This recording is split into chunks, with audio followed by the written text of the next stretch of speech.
for tuning in. In this video, we are going to be talking about our first flip, our first fix and flip, Division Street. So, Division Street, we purchased it for $87,000. We had a really hard time actually finding our first flip. It was really difficult. We worked with a ton of different realtors, and that was the first thing that we learned was not all realtors are helpful or knowledgeable or working with you and for you. We finally found the perfect realtor. Shout out to Dana Jensen in New Jersey.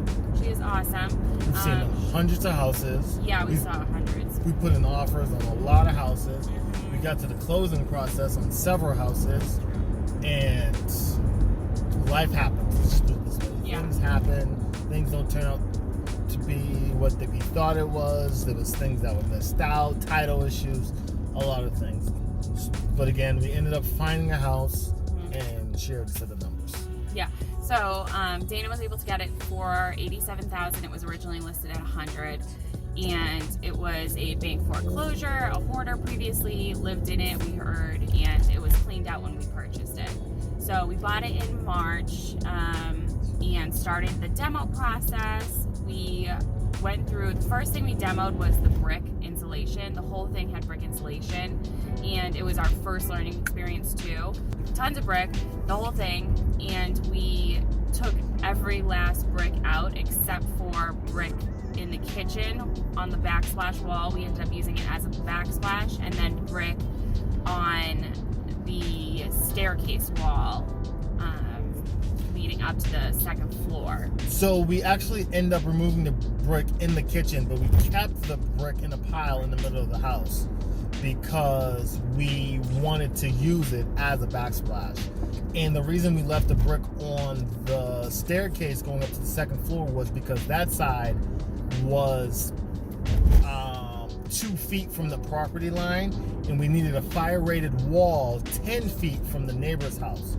So since that wall was already there and it's too close to the neighbor's property, we ended up keeping the brick and painting it with fire rated paint.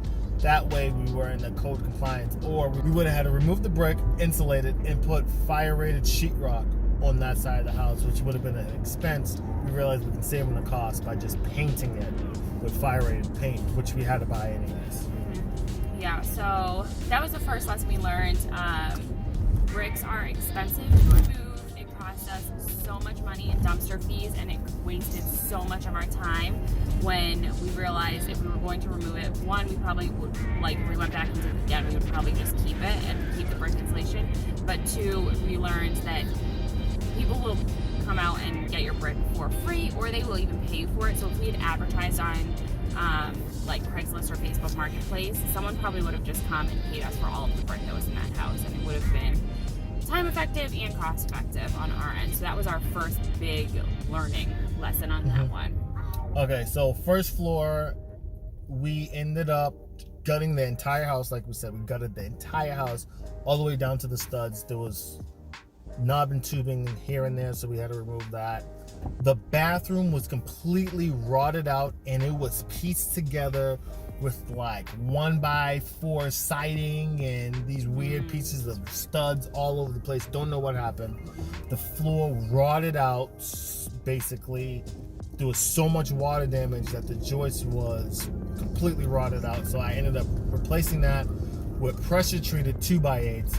I understand that I could have just used regular 2x8s, but the bathroom was so small, I ended up only getting 6 2x8s, so we went with pressure treated. Yeah. It was worth the additional cost. Yeah, there. the additional cost.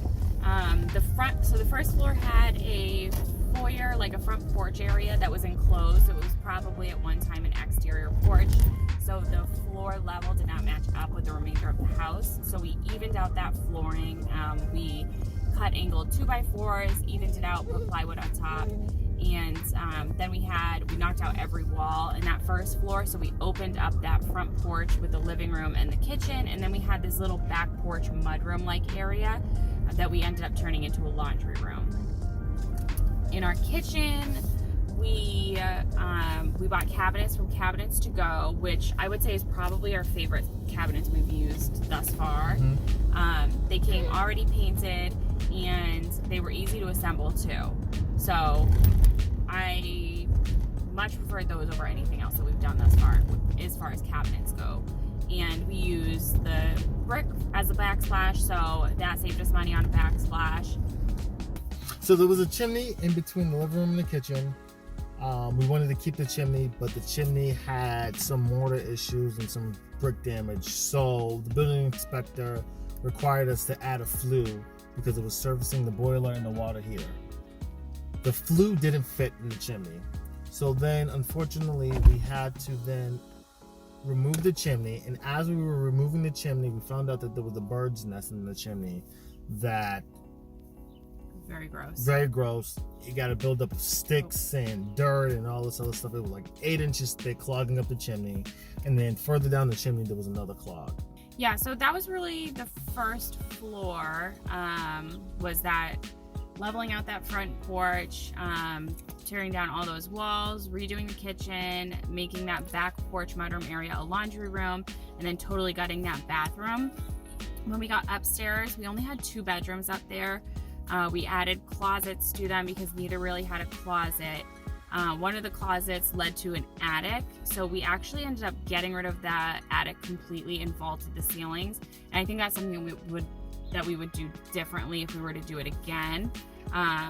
We probably wouldn't vault as high. I don't think it was necessary.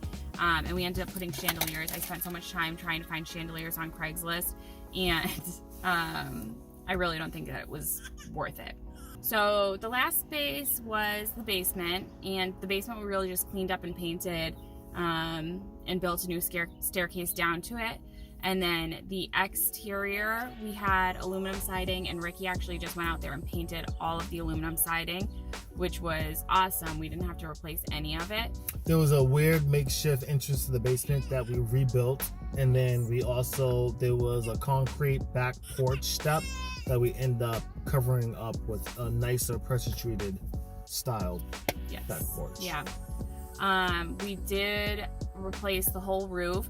So that was one thing that we learned, was get quotes from a ton of different people, because our quotes for the roof varied dramatically, from like $9,000 for one person to do it versus $16,000 for someone else to do it. So get as many quotes as you can, because you're gonna get varying prices. And do research on contractors, because that was another thing we learned. We worked with 3 plumbers on the project, I think, because the first one did all of the roughing, but then it didn't pass inspection and there was a problem, and we had to call another plumber out to actually fix the problem, and the first plumber had put a valve in backwards.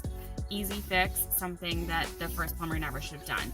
So do your research on subcontractors, and make sure that you're kind of knowledgeable as well on as much as you can be, so that you can talk to them and understand what they're saying. There was also a garage in the back of the house that we ended up removing, so we had to replace. The garage was on the property line of our neighbor, and it was at the edge of the back fence, so we had to end up removing that L-shaped corner of the fence.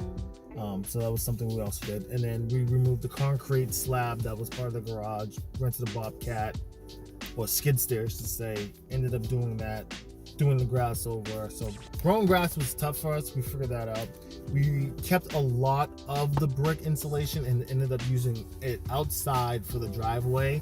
Came back a year later when we wanted to see the house, and then I realized the brick ended up cracking in the cold weather due to the rain and freezing and thawing and whatnot. So not all brick is meant to be outside, but at that point we didn't own the house anymore.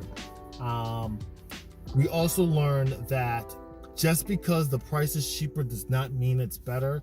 We ended up going with a local window company that made their own windows in-house, and the window quality was so horrible. I mean, the hardware was all fidgety and break easily. The windows, some windows slide better than other windows. They weren't very well insulated. They were crappy windows. But they were very cheap, and we don't recommend them. Yeah. So basically, the numbers were: we purchased the house for $87,500,000. Closing cost was $13,000. So closing is title transfer, title search, the agent's commissions, things like that, attorney fees. So those are part of the closing costs. The renovation was $73,000. So basically everything in materials, labor, subcontracting out. We also subbed out the drywall. Yes. So that was something we also did that we forgot to mention. Selling costs, which is basically the attorney fees, realtor fees, tax transfers, etc. That was $10,775,000. All in all, we ended up selling the house. We put the house in the market at $225 or $220, and then we ended up accepting an offer at $210. Yeah. And that was after 3 months on the market with a profit of $25,725.